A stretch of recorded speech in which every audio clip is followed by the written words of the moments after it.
జై తెలంగాణ.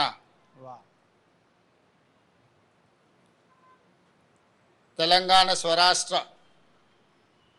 అస్తిత్వం కోసం దశాబ్దాల ఉద్యమంలో ఎందరో అమరులయ్యారు. మరెందరో పోరాట యోధులుగా మన కళ్ళ ముందు నిలిచారు. వారి త్యాగాలకు, తెగువకు రాష్ట్ర ఆవిర్భావ దినోత్సవ సందర్భంగా శిరస్సు వంచి నమస్కారం తెలియజేస్తున్నాను. కోటి రతనాల వీణ నా తెలంగాణ రాష్ట్ర ప్రజలకు ఆవిర్భావ దినోత్సవ శుభాకాంక్షలు. ప్రతి ఏటా త్యాగాల చరిత్రను స్మరిస్తూ రేపటి భవిష్యత్తుకు దిశానిర్దేశం చేసుకునే ఒక భావోద్వేగ సందర్భం జూన్ 2 మనం కలలు గన్న స్వరాష్ట్ర స్వప్నాన్ని నిజం చేసిన ఆనాటి ప్రధానమంత్రి స్వర్గీయ శ్రీ మన్మోహన్ సింగ్ గారు, నాటి యూపీఏ చైర్పర్సన్ శ్రీమతి సోనియా గాంధీలకు 4 కోట్ల తెలంగాణ ప్రజల తరఫున ప్రత్యేక ధన్యవాదాలు, కృతజ్ఞతలు తెలియజేస్తున్నాను. మిత్రులారా, పుట్టుక నీది, చావు నీది, బతుకంత దేశానిది అన్న ప్రజాకవి కాళోజీ మాటలే స్ఫూర్తిగా డిసెంబర్ 7, 2023 బాధ్యతలు స్వీకరించిన క్షణం నుండి ప్రతి క్షణం తెలంగాణ హితమే పరమార్థంగా, రాష్ట్ర అభివృద్ధి ధ్యేయంగా, పేదరిక నిర్మూలననే ప్రాధాన్యంగా ప్రజాప్రభుత్వం పనిచేస్తున్నది. రాష్ట్రంలో అధికారం ఇవ్వడంతో పాటు ఈ 2.5 ఏళ్లలో జరిగిన పలు ఉప ఎన్నికలలో, పంచాయతీ మున్సిపల్ ఎన్నికలలో మా పట్ల మీరు చూపించిన ఆదరణ, అభిమానం మరవలేనిది. ఎవరెన్ని విమర్శలు చేసినా, ఎన్ని కుట్రలు చేసినా ప్రజలు మాకు అండగా నిలబడడం ఎనలేని శక్తిని ఇచ్చింది. ప్రజా సంక్షేమం పట్ల, రాష్ట్ర అభివృద్ధి పట్ల మా బాధ్యతను మరింత పెంచింది.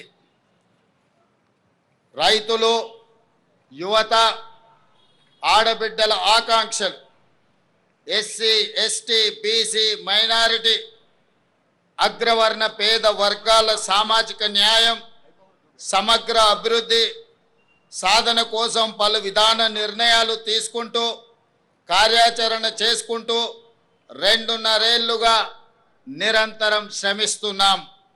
అభివృద్ధితో పాటు సంక్షేమానికి సమపాళ్లలో ప్రాధాన్యత ఇస్తూ పాలన సాగిస్తున్నాం. ఈరోజు నేను గర్వంగా చెప్పగలను, దేశంలో ఏ రాష్ట్రం అమలు చేయని సంక్షేమ పథకాలను మన తెలంగాణ రాష్ట్రంలో అమలు చేస్తున్నాం. అభివృద్ధి, సంక్షేమం ఒక ఎత్తు, ఆత్మగౌరవం, స్వేచ్ఛ, సామాజిక న్యాయం మరో ఎత్తు. తెలంగాణ ఆవిర్భావ ఒక ప్రత్యేక ఘట్టం. దశాబ్దాలు ఉద్యమం చేసి రాష్ట్రాన్ని సాధించుకున్నది కేవలం సంక్షేమం, అభివృద్ధి కోసమే కాదు, ఆత్మగౌరవం, స్వేచ్ఛ, సామాజిక న్యాయం కోసం ఈ గడ్డపై ప్రతి బిడ్డ పోరాటం చేశారు. పెత్తందారీతనానికి వ్యతిరేకంగానే ఈ రాష్ట్రంలో పోరాటాలు జరిగాయి. నాటి రాచరికం నుండి నిన్నటి నియంతృత్వం వరకు తెలంగాణ తిరుగుబాటు చరిత్ర మొత్తం చెబుతున్న సత్యం ఇదే. ఈ చరిత్రకు మనం సజీవ సాక్షులం. రాచరిక ఆలోచనలు, నియంతృత్వ పోకడలను ఓడించి కొత్త చరిత్రను రాసుకోవడం కోసం మీరు ప్రజాప్రభుత్వాన్ని గెలిపించుకున్నారు.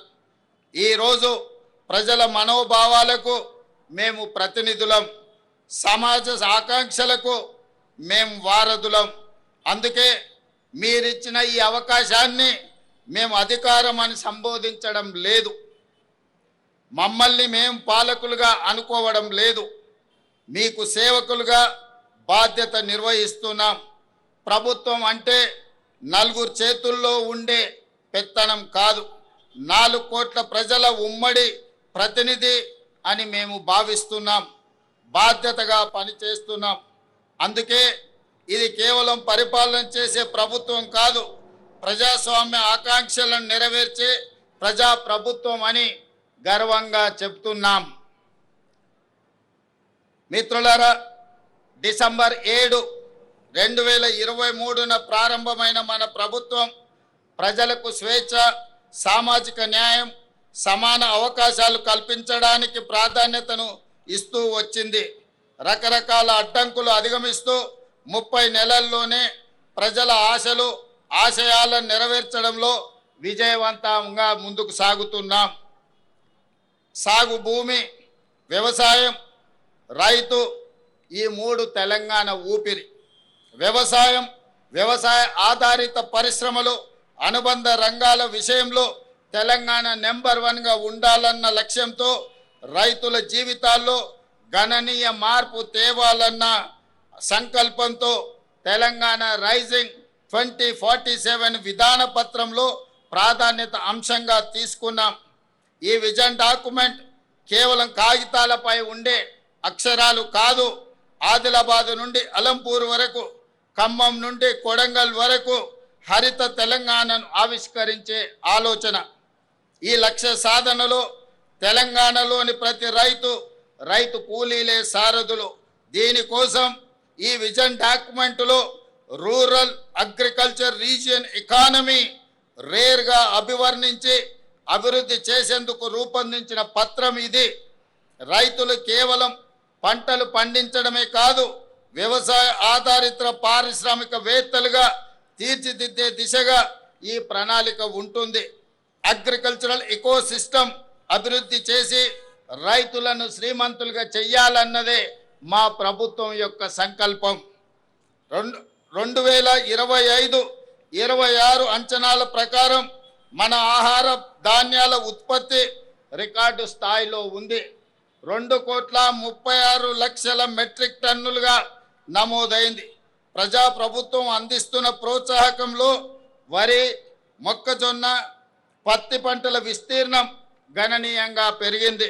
పశు సంపద, మత్స్య రంగాలు గణనీయమైన అభివృద్ధిని సాధించాయి.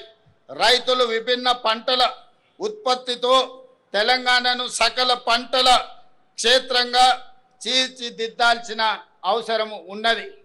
తెలంగాణ భూమి నైసర్గిక స్వరూపం, అన్ని రకాల పంటలు పండించడానికి అనుకూలమైన క్షేత్రం.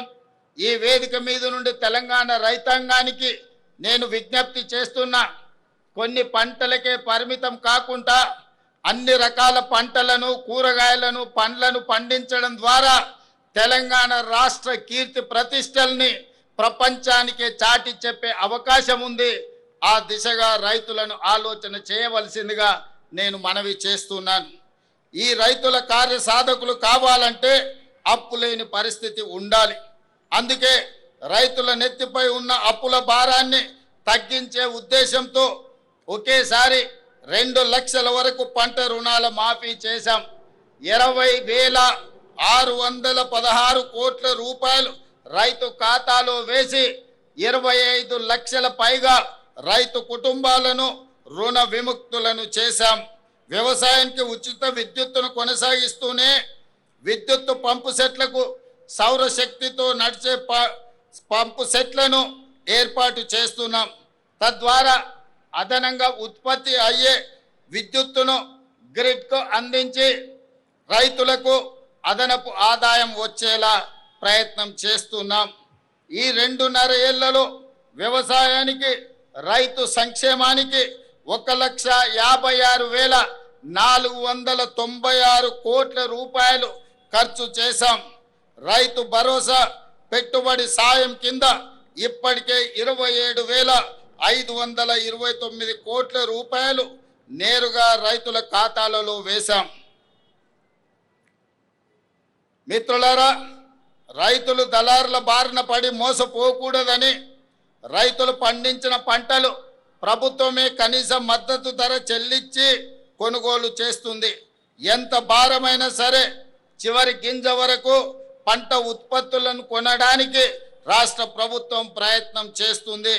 మేము అధికారం చేపట్టిన తర్వాత ఇప్పటి వరకు 2.5 ఏళ్లలో ధాన్యం కొనుగోళ్లకు 82,840 కోట్ల రూపాయలను ఇప్పటి వరకు రైతాంగానికి చెల్లించినాం. ఈ యాసంగి సీజన్లో రాష్ట్రమంతటా 8,575 కొనుగోలు కేంద్రాల ద్వారా చురుగ్గా ధాన్య సేకరణ జరుగుతుంది. ఇప్పటి వరకు 63,65,000 మెట్రిక్ టన్నుల ధాన్యాన్ని కొనుగోలు చేయడం జరిగింది. సుమారుగా 11,903 కోట్ల రూపాయలను రైతుల ఖాతాలో జమ చేశాం.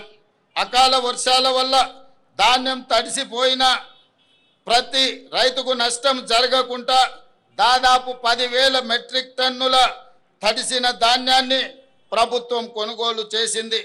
ధాన్యం కొనుగోలులో దేశంలో ఏ రాష్ట్రం కూడా మనతో పోటీ పడే పరిస్థితి లేదు. దేశంలో యాసంగి సీజన్లో సేకరించిన మొత్తం ధాన్యంలో తెలంగాణ వాటా 60% నమోదైందని తెలియజెప్పడానికి నేను గర్వపడుతున్నాను.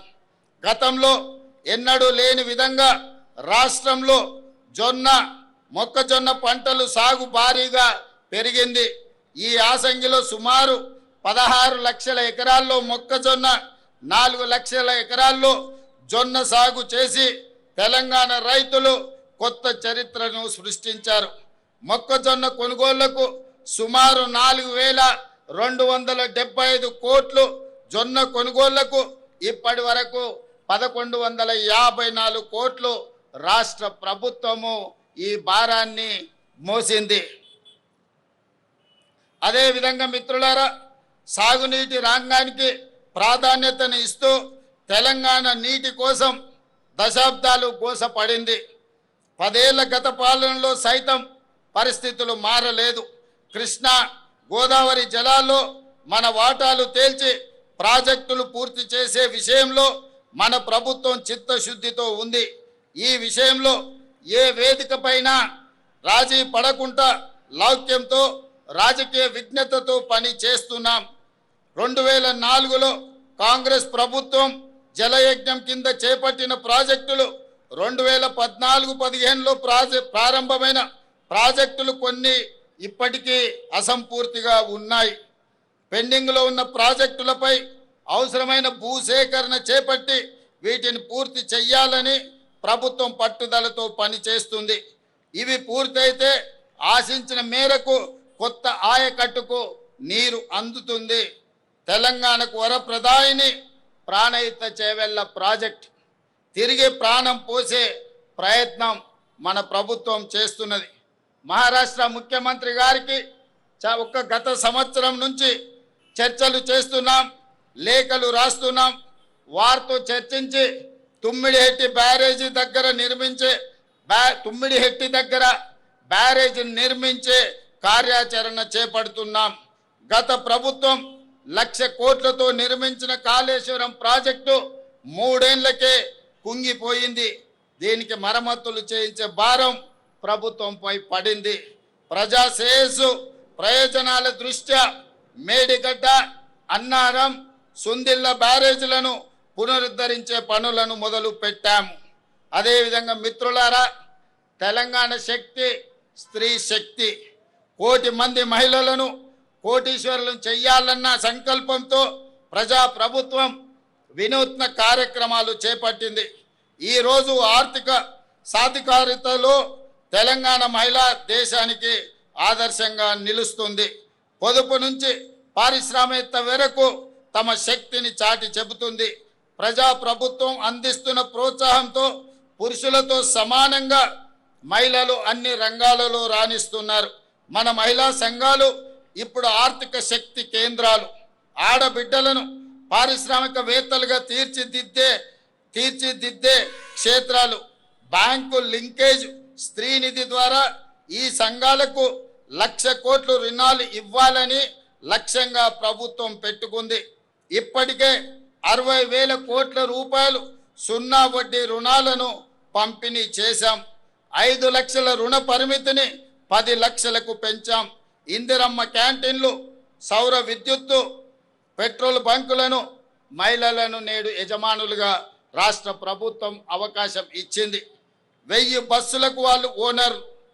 ఇందిరా మహిళా శక్తి సూపర్ బజార్లు, లాజిస్టిక్ హబ్బులు, గోదాములు, రైసు మిల్లుల ఏర్పాటుకు వాళ్ళు సిద్ధంగా ఉన్నారు. ఇటీవలే రాష్ట్రమంతటా ఒకే రోజున 8000 స్త్రీ శక్తి భవనాల నిర్మాణానికి రాష్ట్ర ప్రభుత్వం శంకుస్థాపన చేపట్టడం జరిగింది. అమ్మ ఆదర్శ పాఠశాల కమిటీల ద్వారా పాఠశాలలో మౌలిక సదుపాయాలు, యూనిఫామ్ కుట్టు కూలీ మహిళా సంఘాలకు అప్పగించాం. శిల్పారామంలో మహిళా సంఘాల ఉత్పత్తులు అమ్మడానికి స్టాల్ ఏర్పాటు చేశాం. తెలంగాణ మహిళ దేశ పారిశ్రామిక రంగంలో తన స్థానాన్ని సుస్థిరం చేసుకోవడం ఎంతో దూరం లేదు. ఇది ప్రజా ప్రభుత్వం కళ. మన ప్రభుత్వం బాధ్యతలు స్వీకరించిన 48 గంటల్లోనే ఇచ్చిన హామీలను అమలుకు శ్రీకారం చుట్టాం.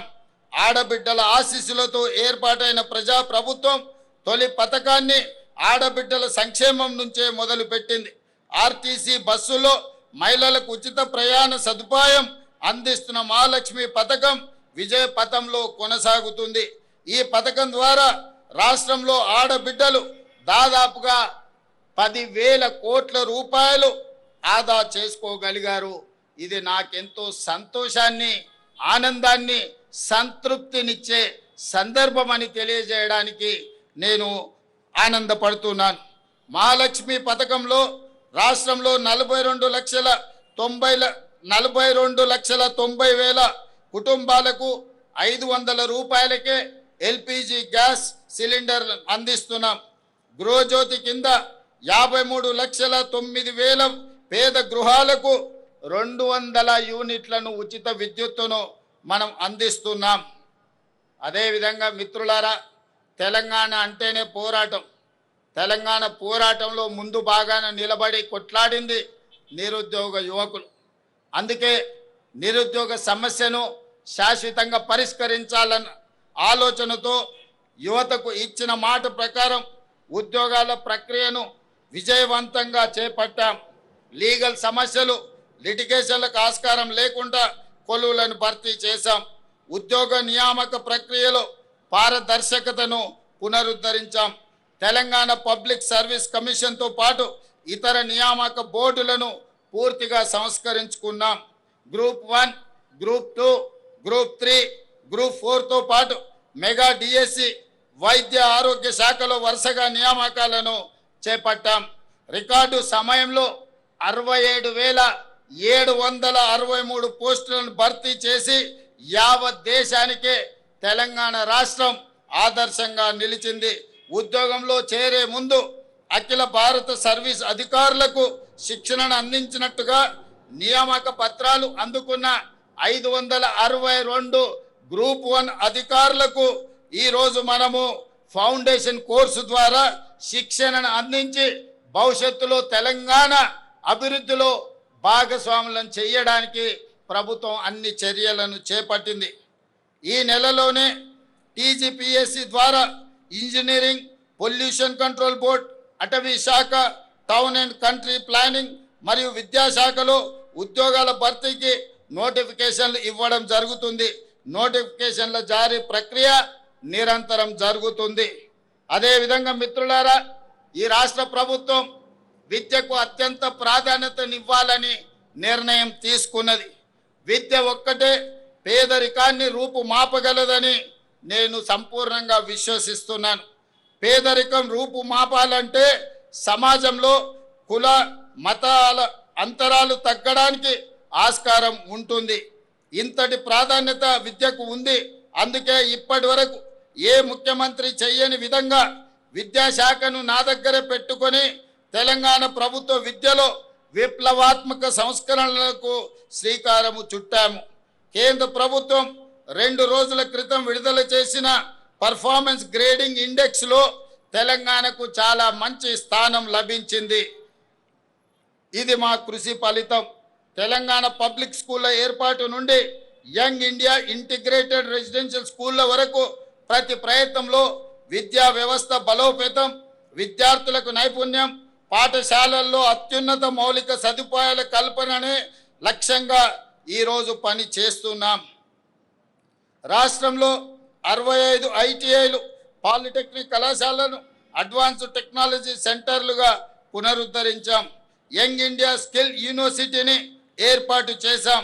ఈ యూనివర్సిటీలో ఇప్పటి వరకు 1190 మంది విద్యార్థులు కోర్సులు పూర్తి చేశారు.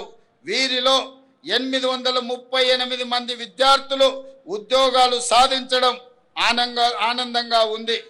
Microsoft, Flipkart, Tech Mahindra, Doctor Reddy's, AIG hospitals, Apollo hospitals వంటి ప్రముఖ సంస్థల్లో వీరికి ఉద్యోగ అవకాశాలు వచ్చాయని తెలియజెప్పడానికి నేను ఆనందపడుతున్నాను. మిత్రులారా, ఇప్పటికే రాష్ట్రంలోని 1362 ప్రాథమిక పాఠశాలల్లో ప్రీ ప్రైమరీ తరగతులు అందుబాటులోకి తీసుకొచ్చాం. ఈ ఏడాది కొత్తగా 2769 స్కూళ్లలో ప్రీ ప్రైమరీ తరగతులను ఏర్పాటు చేస్తున్నాం. దీంతో ప్రభుత్వ పాఠశాలల్లో ఎన్రోల్మెంట్ శాతం పెరుగుతుంది. ఈ ఏడాది రాష్ట్రంలోని అన్ని ప్రభుత్వ స్కూళ్లలో, కాలేజీలలో విద్యార్థులకు బ్రేక్ఫాస్ట్ స్కీమ్ పథకాన్ని అమలు చేస్తున్నాం. ప్రస్తుతం పాఠశాలల్లో ఉన్న మధ్యాహ్న భోజన పథకాన్ని జూనియర్ కాలేజీలకు విస్తరిస్తున్నాం. అన్ని ప్రభుత్వ సంక్షేమ హాస్టళ్లు, రెసిడెన్షియల్ పాఠశాలలు, కళాశాల విద్యార్థులకు డైట్ ఛార్జీలు 40%, కాస్మెటిక్ ఛార్జీలను 212% పెంచడం జరిగింది. అమ్మ ఆదర్శ పాఠశాల కమిటీల ఆధ్వర్యంలో పాఠశాలల్లో 706 కోట్ల విలువైన మౌలిక సదుపాయాల పనులను చేపట్టాం. మంచిరేవుల గ్రామంలో యంగ్ ఇండియా రెసిడెన్షియల్ స్కూల్ని మనము ప్రారంభించాం. Pulleys young India integrated residential స్కూల్ని మనం ప్రారంభించుకోవడం జరిగింది. మిత్రులారా, పేదల కళ సొంత ఇల్లు. ఆ సొంత ఇల్లు కళ నెరవేరితే పేదల కళ్ళల్లో ఉండే ఆనందాన్ని మనం ఆస్వాదించవలసిందే కానీ మాటల్లో చెప్పలేం. అందుకే నేను గ్రామీణ ప్రాంతం నుంచి వచ్చాను. పేదల మధ్య పెరిగాను. వారి జీవన స్థితిగతులు నేను చూశాను బాల్యం నుండి. సొంతిల్లు అన్నది వారి జీవిత కాలపు కళ. అది వారి ఆత్మ గౌరవం. కిరాయి ఇళ్లలో ఉండి ఇంట్లో ఎవరైనా చనిపోతే ఇంటి యజమాని ఒప్పుకోకపోవడంతో భౌతిక కాయాన్ని ఆఖరి చూపు కోసము ఇంటికి కూడా తీసుకురాలేని వాళ్ళ పరిస్థితి, బాధ వర్ణాతీతం. ఆ దుస్థితి నుంచి వాళ్ళని బయటకు తేవాలన్న సంకల్పంతో ఇందిరమ్మ ఇళ్లకు శ్రీకారం చుట్టాం.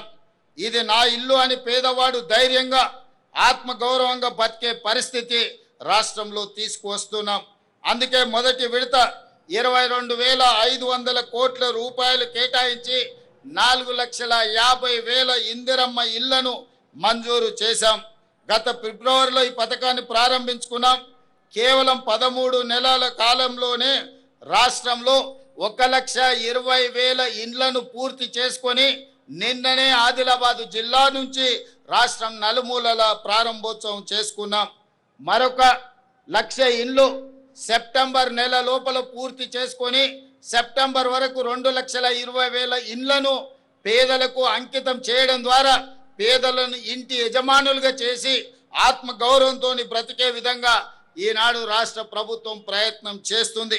అదేవిధంగా కొత్తగా ఇంకొక 2.5 లక్షల ఇండ్లను ఇల్లు రాని పేదలకు కేటాయించాలని ప్రభుత్వం నిర్ణయం తీసుకున్నదని తెలియజేయడానికి నేను సంతోషపడుతున్నాను.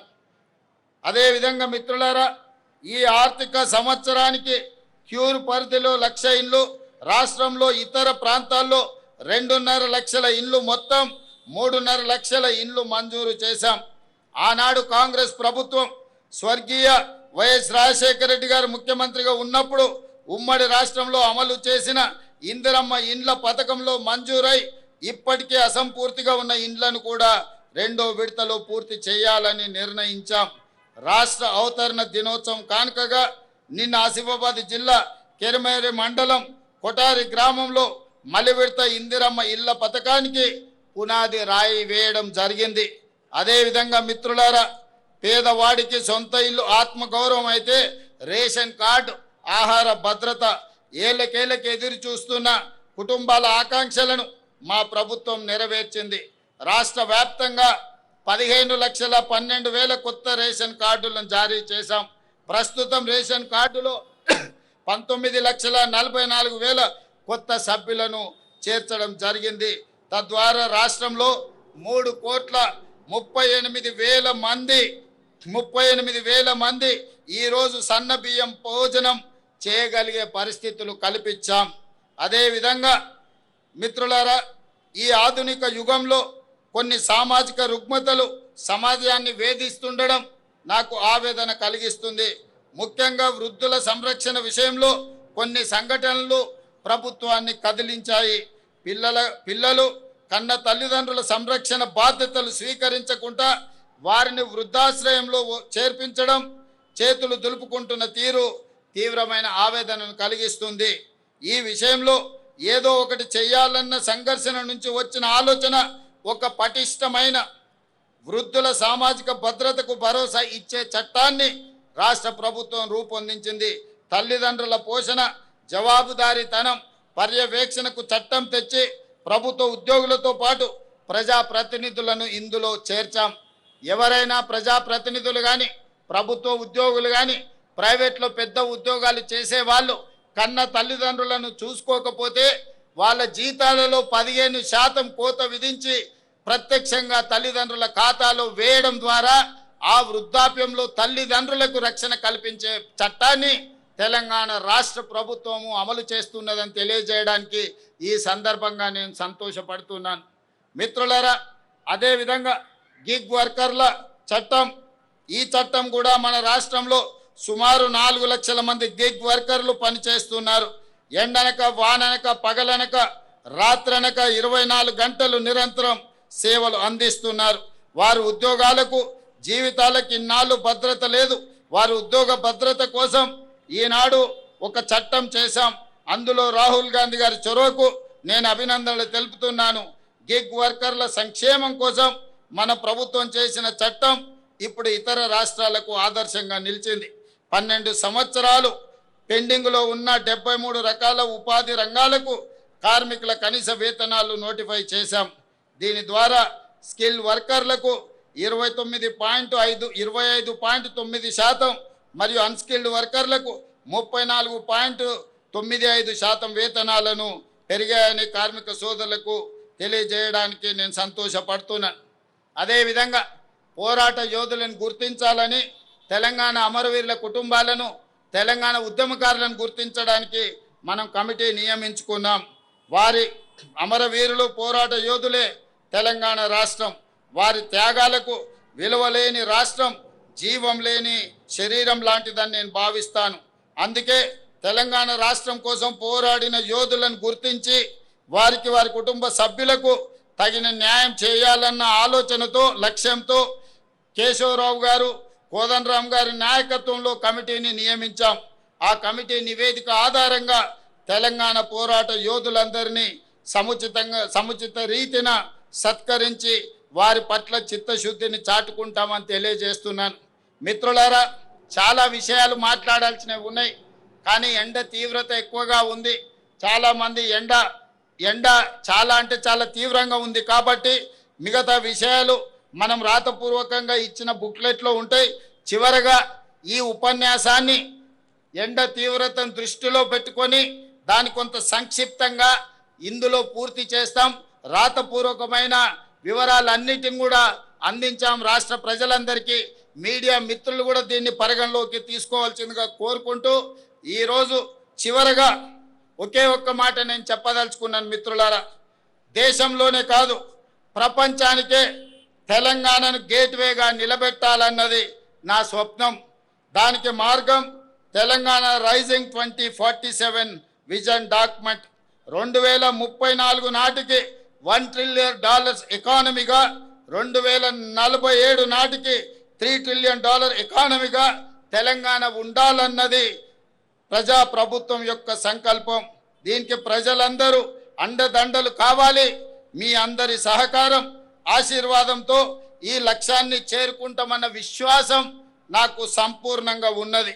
ఈ ఆర్థిక వృద్ధిలో ప్రతి ఒక్కరూ భాగస్వాములు కావాలి, తెలంగాణ అభివృద్ధికి పునరంకితం కావాలని కోరుకుంటూ మీ అందరికీ మరొక్కసారి తెలంగాణ రాష్ట్ర ఆవిర్భావ శుభాకాంక్షలు తెలియజేస్తూ మీ అందరి దగ్గర సెలవు తీసుకుంటున్నాను.